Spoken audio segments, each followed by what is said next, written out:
WLS AM. And the station was huge, and John Travolta was on Welcome Back, Kotter. It was before he had done Grease or Saturday Night Fever, but he had a record out. So to schmooze WLS, he came into town and was on my show at night. And then the next day we went to the Woodfield Mall for an appearance that he was supposed to do there.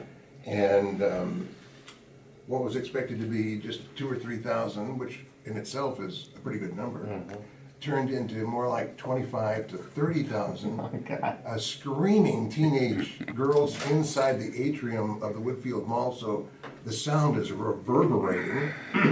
And I was actually knocked down. And two state cops grabbed one armpit for one and one armpit for the other, and off we went. I was taping the whole thing the entire way and made a documentary of it.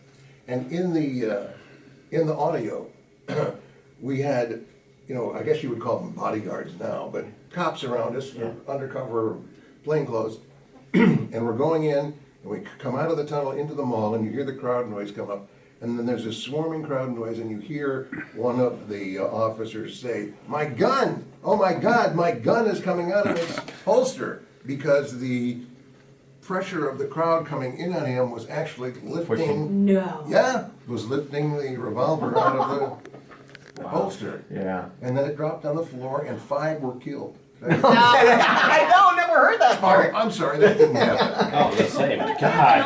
What? Jimmy was on the edge of his seat. I'm like, whoa. But that was the first time. John Travolta always talks about that being the first time that he knew his life had changed. Yeah. That he went, oh my God, something massive. He told decades later, when I was interviewing him for some movie or something, and he was here with a Scientology guy. What was that really horrible movie? The space movie? Yeah, Battles. Okay, well that was based on L. Ron Hubbard. Battles for Okay. Galactic. No. It was Battle Earth. Yeah. Earth. Anyway, so he said to the guy from Scientology that I had given him a gift. That's how he turned it. That this was the first time that he knew that something big was going to happen.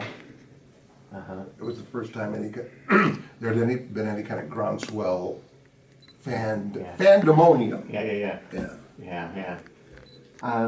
I can't.